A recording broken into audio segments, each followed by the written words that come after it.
What's going on, everybody? Welcome to Brutal Planet Comics. I'm your host, Trey the Brute Daniels, here with some more news. Happy Friday to you all.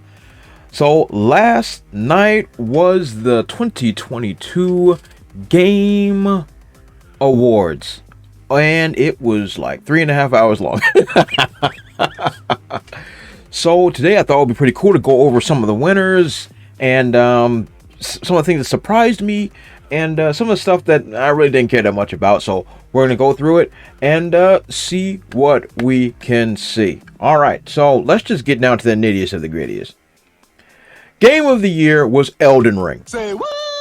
That actually surprised me. I really thought that Ragnarok was going to win with all the other accolades that was being heaped on this game throughout the night, because, you know, every time there's a God of War game, usually it wins everything. Like, I guess about what, 3 or 4 years ago now, whenever the first God of War for PS4 dropped, it won pretty much everything. So to see the Elden Ring actually came out on top of this was actually pretty interesting. And even looking at the other nominees that were there, A Plague's Tale, I don't think it really compared to Elden Ring at all. And of course, God of War, Horizon. You know, Stray, what the heck was that even doing there? I don't know. I guess it was just slow. But to see that beat out God of War was pretty good. But Elden Ring is no joke. It had they put in a lot of work into that game. So good shout outs to them. And that was really cool. Best mobile game was Marvel Snap. I actually play a lot of Marvel Snap now. Even though it's not intuitive, it can be very addictive. So I get why that came out on top. I'm not surprised whatsoever. Yeah, but it's pretty fun. If you haven't played it, give it a shot. Best fighting game was Multiverses. Not even close. Like, I think everybody was aware of like how it just kind of took the industry by storm, taking the Smash Brothers formula and just taking it to the next level. So, you know, good on them, good on that team. Congratulations to you all. Best esports was Valorant. I'm not really into esports. I really don't know anything about it. Best esports athlete is Yay. What? Yay for Yay. I don't know. Best esports team was Loud. All right. Best esports coach was BZKA. I'm not in the esports world, so I wouldn't be surprised. Best esports event 2022 League of Legends World Championship. To the surprise of no one, League of Legends has been running esports for, I guess, about 10 years now, and so it's running rampant on everything. So best family game, this one actually threw me for a loop here. Kirby and the Forgotten Land. So let's check out the nominees for family game real quick. So here are the nominees for the best family game. So of course we had Kirby. I really thought that Lego Star Wars The Skywalker Saga would have taken it, but wow, I was really surprised to see a Kirby title actually still making that kind of hay. That really surprised me. That really surprised me.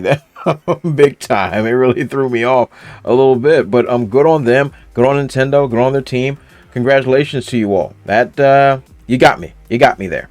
Okay, getting back to the list, best performance obviously will be Christopher Judge from God of War Ragnarok. Is not even up for debate. We all kind of knew that was coming. It wasn't even close. Now, here's one that kind of threw me off. Best debut indie was Stray, the one with the cat walking around. Of course. I don't get the appeal. I guess people liked it. Then again, I don't know if there was a whole lot of big indies like that. Like, what does that even mean? A lot of major indie titles that was hitting, the shelves. So that, kind of threw me off. But whatever. I guess it's fun. Some people are into it. It was kind of lame to me. Best adaptation, Arcane, League of Legends. Obviously, if it's heading all of esports, of course, adaptation. Best narrative, obviously, God of War Ragnarok. So you see all these God of War Ragnarok joints. I just knew it was going to be game of the year, but that really threw me. I mean, I was really surprised. Best art direction, Elden Ring. Fine. Best VR game. Once again, I'm not into VR games. Moss Book 2. Never heard of it. Now, here we go. Another surprise for Dreezy. Best strategy game was Mario Rabbids Sparks of Hope. This surprised me. Granted, this game has gotten a lot of good praise, a lot of good heat, but still, nonetheless, to beat out other grand titles, let's check out the strategy game nominees.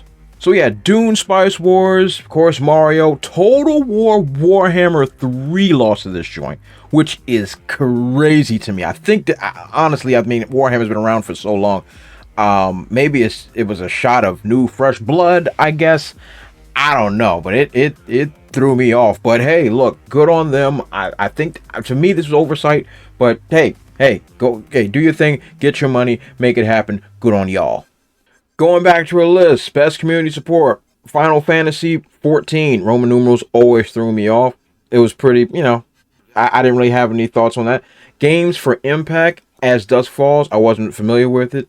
Best sports racing game, Gran Turismo 7. Good to see the good old 90s games is still getting the run. Best multiplayer game was Splatoon 3.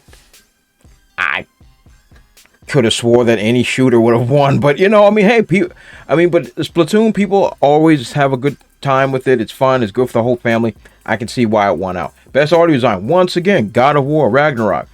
Best content creator, Ludwig. Most anticipated game, The Legend of Zelda, Tears of the Kingdom. Best action game, Bayonetta 3, which doesn't surprise me. They put a whole lot of work into that game. It flows really well. The animation is great.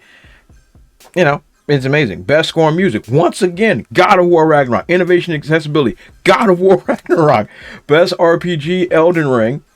Player's voice, Genshin Impact. Best independent game, once again, is Stray. Best action adventure game, God of War Ragnarok. Best ongoing game, Final Fantasy 14. And best game direction, Elden Ring. So, nonetheless, Ragnarok cleaned up tonight. It cleaned up.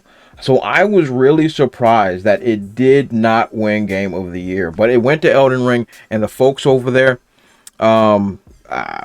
they handled their business. And a lot of people love that game. A lot of people love the challenge, how much it makes you want to go completely crazy. So they did their job.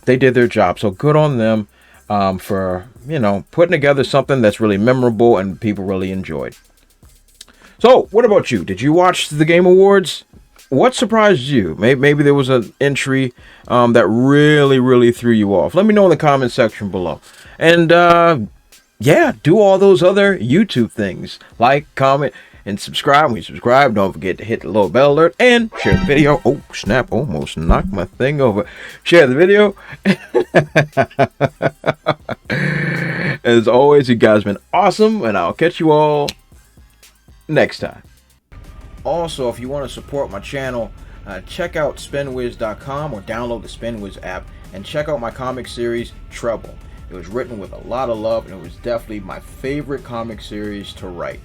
I've also written it in English and in Spanish, so whatever floats your boat, I got it for you. Thanks again and check it out.